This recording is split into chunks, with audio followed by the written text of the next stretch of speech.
Bonjour mesdames, bonjour messieurs. Nous sommes effectivement à notre émission, le salut pour le royaume. Et le salut pour le royaume a commencé depuis un certain temps sur vos petits écrans. Et c'est un plaisir pour nous encore, une fois de plus, de nous retrouver ce matin pour parler du salut pour le royaume. Nous avons commencé la dernière fois pour expliquer le mot salut. Et bien avant de commencer cela, d'expliquer, de rentrer encore en profondeur, j'aimerais saluer tous ceux qui sont devant le petit écran ce matin pour nous regarder. J'aimerais aussi saluer tous ceux qui sont dans des prisons pour nous regarder, tous les corps de Christ, tous les pasteurs, tous les serviteurs de Dieu qui nous regardent ce matin. Et saluer aussi tous ceux qui nous dirigent, c'est-à-dire le président de la République, les ministres, et aussi également même les généraux, tous ceux qui sont dans les postes de décision pour nous diriger dans cette nation. Nous voulons leur dire bonjour ce matin. Et avant de commencer, nous allons prier. Parce qu'il est important de prier, de commencer par la prière et de finir aussi également par la prière. Nous allons baisser la tête, nous allons prier. Père, nous te bénissons ce matin pour ta grâce qui nous permet, Seigneur, de partager ta parole ce matin. Si quelqu'un connaissait ce matin, c'est que ta grâce va le visiter, ton nom va le visiter, qu'il commence la journée avec la parole. Parce qu'il est très important que nous commençons la journée avec la parole de Dieu. Seigneur, quelqu'un va recevoir une parole ce matin et sa vie va changer. Merci, tu bénis ce moment afin que tout ce que nous allons faire soit conduit par ton esprit. Au nom de Jésus, Amen. Alors comme je disais, je suis votre humble serviteur, l'apôtre Abdou Karios, le pasteur au Tabernacle La Grâce. Le Tabernacle La Grâce se trouve à Alpha, en face à Manguier, en face Alpha Manguier. C'est-à-dire vous prenez le taxi, vous dites Alpha Manguier, on vous dépose en face Alpha Manguier. Il y a une route qui descend au quartier et c'est là où se trouve le Tabernacle La Grâce à votre gauche quand vous descendez. C'est là à votre gauche, à quelques mètres de là. Donc je suis le pasteur de là-bas et je suis en même temps le missionnaire et qui vous apporte la parole. Donc ce matin, nous voulons bénir le Seigneur pour tous ceux qui prennent le temps pour nous regarder ce matin. Et c'est un plaisir pour nous. Donc nous allons commencer cet enseignement sur le salut pour le royaume. Pourquoi le salut pour le royaume? Parce que toute personne à un moment donné a besoin du salut. Même notre pays a besoin du salut. Parce qu'actuellement nous sommes en train de traverser un moment très difficile où il y a les problèmes au sud-ouest, au nord-ouest, où il y a même le problème à l'extrême nord, où il y a même le problème à l'est. Notre pays a besoin de salut. Il a besoin de salut. Il a besoin de quelque chose. Il a besoin d'un déclenchement. Il a besoin d'une parole. Le pays a besoin de quelque chose qui peut apporter le salut dans notre nation et pour ramener les Camerounais dans la même pensée, dans la paix et dans la joie. Et pour ramener même les politiques, avoir le même pensée pour la construction de notre nation. Nous avons besoin d'une parole et nous avons besoin du salut. Et pour cela, ce n'est que par la parole. Ce n'est que la parole, ce n'est que Dieu qui peut apporter le salut dans une nation. Ce n'est que Dieu qui peut apporter la restauration d'une nation. C'est que Dieu qui peut amener les citoyens d'une nation à vivre ensemble. Ce n'est que Dieu, il n'y a que les principes de Dieu. Il est bien vrai que nous avons l'armée, que je félicite, que je salue ce matin aussi également, nos bien-aimés de l'armée, ceux qui nous soutiennent, ceux qui sont au front aujourd'hui dans cette guerre asymétrique où ils ne voient même pas l'ennemi. Nous voulons les saluer ce matin et notre vœu est qu'ils soient protégés là-bas au front. Nous prions pour eux afin qu'ils soient protégés. Alors il est bien vrai que nous avons l'armée. La Bible dit que celui qui, si l'Éternel ne garde pas, celui qui garde, garde en vain. Si l'Éternel ne combat pas, celui qui combat, combat à vain. Voilà pourquoi nous voulons associer aussi également l'élément spirituel dans ce combat que le Cameroun est en train de mener. C'est-à-dire il faut que ceux qui nous dirigent puissent comprendre qu'il n'y a que Dieu qui peut nous sortir de cela. Parce que pour combattre une idéologie, ce n'est pas avec les armes, c'est avec les pensées. Et quelle pensée nous pouvons combattre cela? C'est la pensée de Dieu. C'est la pensée de Dieu. Il n'y a que la pensée de Dieu qui peut venir dans les cœurs de certains, ce qu'on appelle les sécessionnistes aujourd'hui. Il n'y a que la pensée de Dieu qui peut arriver dans le cœur de certaines personnes qui se révoltent aujourd'hui dans notre nation et pour le ramener comme le chef de l'État a dit, de revenir sur le droit chemin.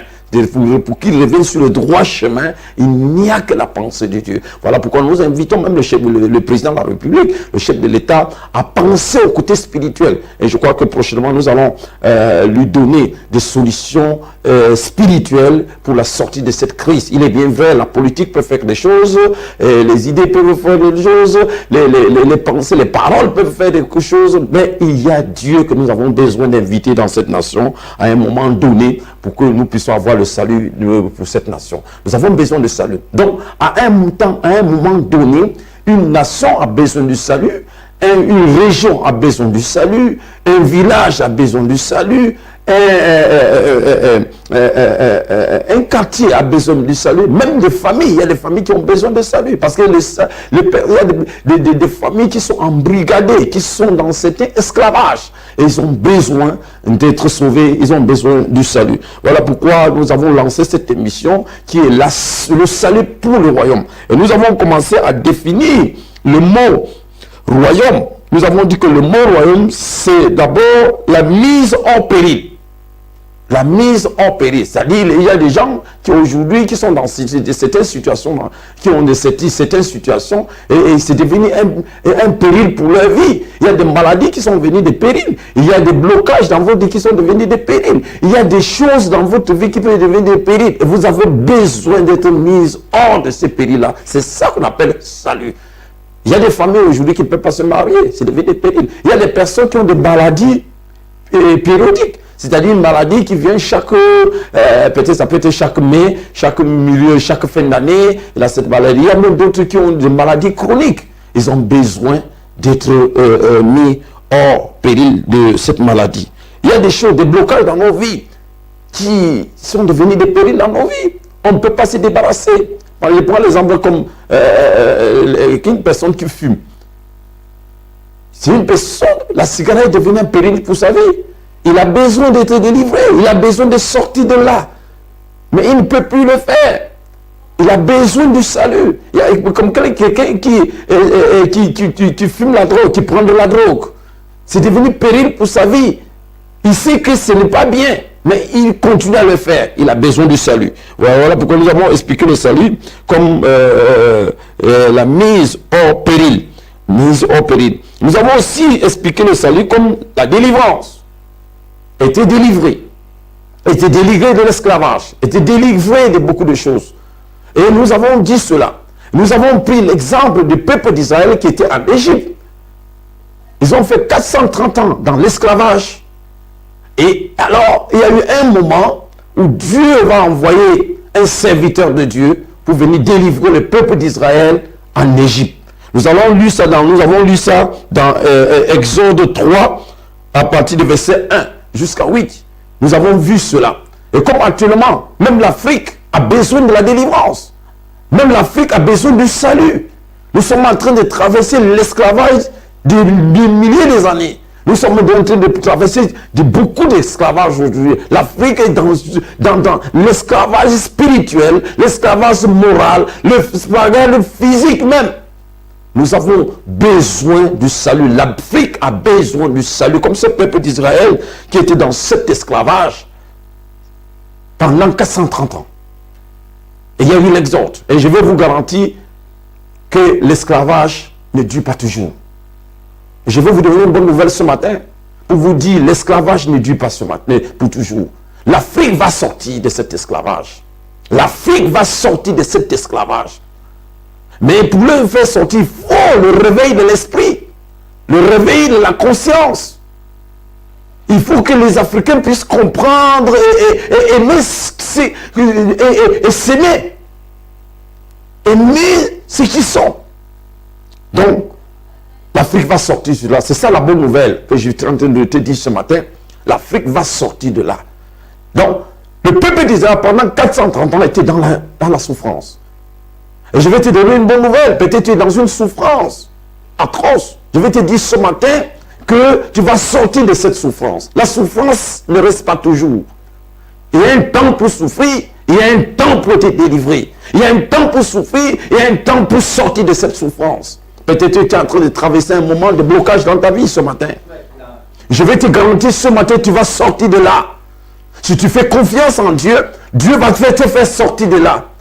Si tu fais confiance à l'Éternel, l'Éternel va te faire sortir de là. Peut-être que tu es en train de traverser des moments difficiles et que tu es prêt maintenant à te suicider. Je vais te dire de ne pas te suicider. L'Éternel a une solution pour toi. Toi qui es en train de me regarder ce matin, que tu passes des moments difficiles, tu viens de te réveiller le matin, tu ne sais pas comment régler ce problème. Le Seigneur a une solution pour toi. C'est toi que je parle. Le Seigneur a une solution pour toi. L'esclavage ne dure pas toujours. Ne te suicide pas. Il ne faut pas te suicider. Reviens.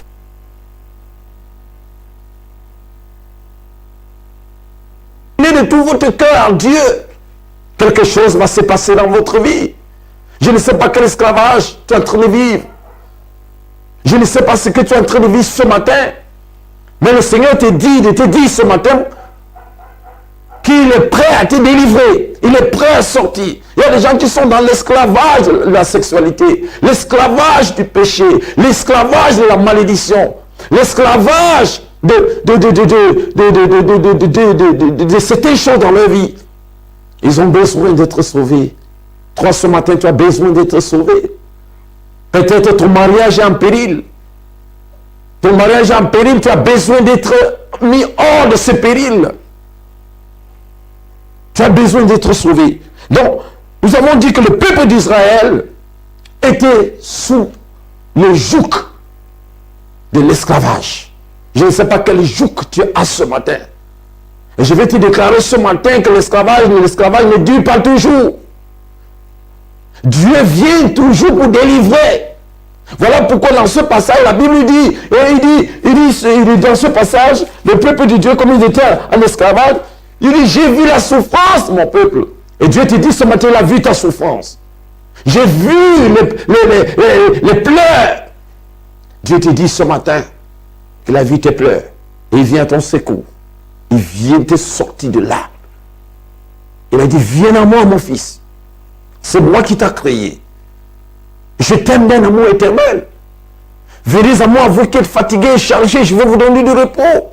Jésus veut te donner du repos ce matin. Jésus veut te délivrer. Jésus veut te sortir de là. Et nous avons parlé de cette délivrance. Le peuple d'Israël, lorsque Dieu est descendu pour les sauver, et Dieu a fait grâce à travers un serviteur de Dieu appelé Moïse, et ils sont sortis de l'esclavage. Et nous avons parlé que le salut, c'est ça. Le salut, c'est délivrance. Et nous avons aussi dit que le salut, c'est être sauvé. Et nous avons lu dans Ephésiens 2, à partir de verset 1 à 10, que je vais lire, qui est un passage très important, que je voulais lire ce matin. Ephésiens 2, le livre des Éphèses. Ephésiens 2, pour ceux qui ont leur Bible, vous pouvez lire, nous allons lire ce passage qui est Ephésiens 2 à partir du verset 1 que je vais lire. Il dit, vous étiez morts par vos offenses et par vos péchés. Vous étiez morts. C'est l'apôtre Paul ici qui écrit aux chrétiens d'Éphèse. Il dit, vous étiez morts par vos offenses et par vos péchés. Donc, les offenses amènent la mort. Parce que c'est par elles que ils étaient morts. Par les offenses et par le péché. Donc, le péché tue l'homme. Les offenses tuent l'homme. Il dit, vous étiez morts par vos offenses et par vos péchés, dans lequel vous marchez autrefois selon le train de ce monde, selon le prince et la puissance de l'air, de l'esprit. Il dit, selon le train de ce monde, le monde a un système. Et lorsque tu es dans ce système, tu peux avoir de la voiture, tu peux avoir tout ce que tu as, mais tu es une personne morte. Tu vis, tu marches. Tu es dans une grande maison, mais tu es une personne morte. Tu as besoin de la vie. Tu as besoin d'être sauvé. Pourquoi? Parce que tu vis dans le péché. Nous allons expliquer le péché prochainement. Qu'est-ce que le péché? Qu'est-ce que le train de ce monde? Nous allons vous expliquer. Il dit, nous tous, si nous étions de l'un homme, et nous vivions autrefois selon les convoitises de notre chair, accomplissant les volontés de la chair et de nos pensées. Et nous étions par nature des enfants de colère comme les autres. Il y a des enfants de colère de Dieu. Quand vous voyez un homosexuel, vous voyez un voleur, un détourneur de fonds publics, c'est un enfant de colère. C'est un enfant de colère. C'est ça qu'on appelle, Dieu appelle ici les enfants de colère. Vous qui vivez dans l'impudicité, vous qui vivez dans l'immoralité sexuelle, vous êtes dans l'homosexualité, vous êtes un enfant de colère. C'est ce que vous êtes. C'est ce que Dieu dit ici. Les enfants de colère. Ils vivent selon leurs pensées. Si les parents veulent dire comme ça, ils disent non. Mais Dieu qui est riche en miséricorde à cause du grand amour dont il nous a aimés, nous qui étions morts par nos offenses, nous a rendus à la vie avec Christ. Et c'est par grâce que vous êtes sauvés. C'est par grâce que vous êtes sauvés. Donc la grâce de Dieu est disponible pour tout le monde. Parce que Dieu est un Dieu de miséricorde. Que tu sois quelqu'un qui a tué, que tu sois quelqu'un qui a voté, et tu étais un enfant de colère, et que tu es un enfant de colère, il y a une grâce pour toi ce matin. Dieu veut te délivrer de ça. Dieu veut te faire sortir de ça. Dieu veut t'amener hors du péché et faire de toi son enfant. Parce qu'il a dit dans sa parole à tous ceux qui l'ont reçu, tu crois enfant de Dieu. Non selon la chair, non selon la volonté de l'homme, mais selon Dieu, selon l'Esprit de Dieu. Voilà ce que Dieu dit dans sa parole. Oh, j'aime la parole de Dieu. J'aime la parole de Dieu parce que moi qui vous parle, j'étais un enfant de la colère. J'étais quelqu'un qui aimait les boîtes de nuit. J'étais quelqu'un qui aimait l'argent. J'étais cupide, un homme cupide. J'étais quelqu'un qui aimait certaines choses. Le sexe, c'était moi. Je pouvais aller à une femme dans une boîte de nuit, au moins 3-4 femmes dans une boîte de nuit. Et je croyais que c'était bien. Je me glorifiais dedans. Je croyais que c'était quelque chose de bien. Et là, quand je suis avec les amis, je leur raconte comment je vais avec les femmes. Je dis quelqu'un, quand je rentre dans une boîte de nuit, je pouvais dépenser beaucoup d'argent. J'ai du cigare en main. Je me glorifiais dans ça. Mais un jour, quand les écailles sont tombées dans ma vie, lorsque ce verset est venu dans ma vie, vous qui êtes fatigués, chargés, je veux vous donner du repos. Et je me suis tourné à Dieu.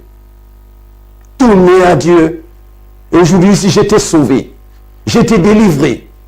J'étais délivré de la cigarette, délivré de la drogue, délivré du sexe. Parce qu'il y a des gens qui sont accros du sexe. Délivré de l'alcool, parce que j'ai buvais. J'étais un alcoolique. C'est à toi que je parle ce matin. Tu es un alcoolique. Toi qui me regardes, tu es un alcoolique. Tu sais que tu es un alcoolique. Tu le sais. Tu sais que tu es un alcoolique. Mais tu veux te délivrer. Mais tu ne peux pas. Il y a une personne qui peut le faire pour toi. Il y a Jésus qui peut faire ça pour toi, mon frère. Toi qui me regardes ce matin, il y a Jésus. Il y a Jésus qui peut faire ça pour toi. C'est à toi que je parle. Il y a Jésus qui peut faire ça pour toi. Il suffit seulement de venir à Jésus. Il suffit de prendre une résolution. Comme moi, lorsque j'ai écouté ces paroles, j'ai pris une résolution de venir à Jésus. Et quand je suis venu à Jésus, Jésus m'a délivré. Il m'a fait sortir de ça. C'est toi que je parle ce matin. Toi qui me regardes. Tu peux te délivrer de cela. Tu peux te délivrer de l'alcool. Tu peux te délivrer de l'alcool, du sexe. Tu peux te délivrer du vol. Tu voles. Tu peux me mettre un pasteur qui me regarde ce matin. Tu es un voleur. Tu voles les chrétiens. Tu as besoin de la délivrance. Tu as besoin de te délivrer. Moi, j'étais un fumeur. Je fumais toutes sortes de cigarettes. J'ai même bouilli la cigarette pour boire, pour être délivré de ça, je n'ai pas pu. Mais toi, je savais que la cigarette était une bonne chose pour moi. C'est à toi que je parle ce matin, tu peux te délivrer. Tu peux sortir de là. Et quand j'ai rencontré Jésus, Jésus m'a délivré. Moi qui vous parle, ce n'est pas quelque chose que je raconte, c'est ce que j'ai vécu. Et Jésus peut vous délivrer. Jésus peut vous faire sortir de là. Et alors, la Bible dit tous sont péchés, sont privés de la gloire de Dieu. Les enfants de colère. Mais ils sont sauvés par grâce, par le moyen de la foi. Donc la grâce est pour vous. Ce matin, la grâce est pour toi. Tu peux sortir de ça. La grâce. Tu peux le savoir. Et quand nous continuons le passage, ici, il dit, mais Dieu qui est riche en miséricorde à cause du grand amour dont il nous a aimés, nous qui étions morts par nos offenses, nous a rendus à la vie avec Christ. Donc c'est Jésus qui donne la vie. Voilà pourquoi il a dit dans sa parole, je suis le chemin, je suis la vérité et je suis la vie. Je suis le chemin. Il n'y a pas plusieurs chemins. Il y a un seul chemin. Il a dit, je suis le chemin. La religion n'est pas un chemin. N'est pas un chemin. La religion n'est pas un chemin. Beaucoup de gens sont dans la religion. La religion catholique n'est pas un chemin. La religion pentecôtiste n'est pas un chemin. La religion bouddhiste n'est pas un chemin. La religion, je ne sais pas, parce que ça peut être la religion même du tabernacle la grâce dont je suis pasteur. Ce n'est pas le chemin. Tu peux venir au tabernacle la grâce, mais tu n'es pas sauvé. Tu peux être dans une religion, mais tu n'es pas sauvé. La preuve en est que tu vas à l'église, mais tu vis dans l'adultère. Tu vas à l'église, tu détournes les fonds publics. Quand on te donne les fonds publics de l'État, tu voles. C'est ça. Tu n'es pas sauvé. J'ai dit, tu n'es pas sauvé. C'est ça la preuve. Tu vas à l'église, tu vis dans la fornication, tu vis dans le mensonge, tu vis dans toutes sortes de démagogie, tu vis dans toutes sortes de désordres. C'est parce que tu n'es pas sauvé, mais tu vas à l'église. Non, l'église ne sauve pas quelqu'un. Il y a beaucoup de gens qui sont partis se cacher à l'église. Souvent, ils donnent les grosses dîmes à l'église, les grosses offrances à l'église, croyant que c'est ça qui va cacher. Et ça va tuer les gens. À cause de ça, ils ne sont pas sauvés. Et il y a quelqu'un qui a dit une fois que les plus grands voleurs se trouvent à l'église. Les plus grands voleurs se trouvent à l'église. Pourquoi? Parce que lorsque nous partons en Kondengi, nous voyons tous ces pléthores de ministres, de personnes qui sont dans ces prisons. C'est des gens qui sont dans les églises. Ils sont devant. Parce que quand un ministre ou bien quelqu'un qui a une responsabilité dans une nation, vient à l'église, on lui donne une bonne place devant. Ils sont souvent devant, mais c'est des voleurs. Parce qu'ils ne sont pas sauvés. Si lui il est sauvé, s'il est sauvé, moi que je parle, tu as été de planifier. Et tu vas à l'église, tu as été de planifier pour aller voler, pour aller faire. Tu n'es pas sauvé. Mais la grâce est là. Parce que Dieu est un Dieu de grâce. C'est un Dieu de grâce. C'est un Dieu qui transforme. C'est un Dieu qui peut te transformer. C'est un Dieu qui t'appelle. C'est un Dieu qui veut que tu sois sauvé. Et nous étions morts par nos offenses. Nous avons rendu à la vie avec Christ. La vie vient de Dieu. Il dit ici le chemin, la vérité, la vie. Jésus est le chemin, la vérité, la vie. Donc la vie n'est pas ailleurs. Le chemin, l'église n'est pas la digne dénomination. La religion n'est pas le chemin. Et la religion ne donne pas la vie. Même toi qui es à l'église aujourd'hui, tu as besoin d'être sauvé. Tu as besoin d'être sauvé. Il nous a donné la vie. La vie, ce n'est pas en portant les vestes. La vie, ce n'est pas avoir une belle voiture. La vie, ce n'est pas aller danser dans une boîte de nuit. Parce que souvent, il y a les jeunes aujourd'hui qui disent, je joue ma vie. Vous allez voir que ces jeunes vont jouer la vie, finalement, ils vont avoir le sida. Il y a une jeune fille là qui est là, qui est en train de parler, tu as... Et chaque fois qu'on te parle, tu disais que tu jouais ta vie. C'est ça qui t'est arrivé. Parce que tu disais que tu jouais ta vie. Même tes parents t'ont parlé, tu as dit que tu jouais ta vie. Aujourd'hui, tu es couché, tu as le sida. Aujourd'hui, tu as des problèmes. Mais la grâce de Dieu est pour toi. Tu peux revenir à Dieu. Tu peux revenir à Dieu. Jésus dit, venez à moi, vous qui êtes fatigués. Tu es fatigué de cela. Et moi qui vous parle comme ça, j'étais fatigué. Fatigué de la drogue, fatigué de la cigarette, fatigué du mensonge, fatigué du détournement, fatigué de toutes ces choses. Et je me suis tourné à Jésus. Et Jésus m'a délivré. Jésus m'a transformé aujourd'hui. Je peux vous parler de la part de Dieu aujourd'hui. C'est parce que je suis passé par là. C'est comme l'apôtre Paul. L'apôtre Paul persécutait l'église. Et Jésus l'a délivré. Et il nous a reçus. Et nous a fait asseoir ensemble dans le ciel. Monter dans le siècle à venir l'infinie richesse de sa grâce.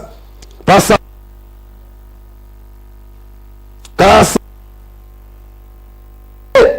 Par le moyen de la foi. Et cela ne vient pas de vous, car c'est le don de Dieu. Ce n'est point par les œuvres, afin que personne ne se glorifie. Car nous sommes son ouvrage, ayant été créés en Jésus-Christ pour de bonnes œuvres que Dieu a préparées d'avance, afin que nous les pratiquons. Lorsque vous êtes sauvés, il y a de bonnes œuvres que Dieu a déjà pratiquées, préparées pour que vous les pratiquiez. Donc nous voulons bénir le Seigneur pour cette introduction, l'introduire ce matin. C'était pour vous dire ce matin, vous avez besoin d'être sauvé ce matin. Vous avez besoin du salut ce matin. Et si vous voulez recevoir ce salut, je vais prier pour vous. Vous qui vous reconnaissez dans ce que je viens de dire, je vais prier pour vous. Et si vous avez été touché ce matin, à travers ce message, et que vous voulez avoir le salut, baissez la tête. Je vais prier pour vous. Vous allez faire cette prière avec moi. Là où vous êtes assis, peut-être si vous êtes au salon, baisse ta tête, je vais prier pour toi. Prie avec moi, dis Seigneur Jésus, j'ai suivi ce message et je décide ce matin de t'accepter comme mon sauveur personnel. Je reconnais que j'ai toujours été pécheur, mais ce matin, je me répands de tous mes péchés et je t'accepte comme mon sauveur personnel. À partir de ce matin, sois mon maître, sois mon Seigneur. Au nom de Jésus, Amen. Si tu as fait cette prière avec sincérité,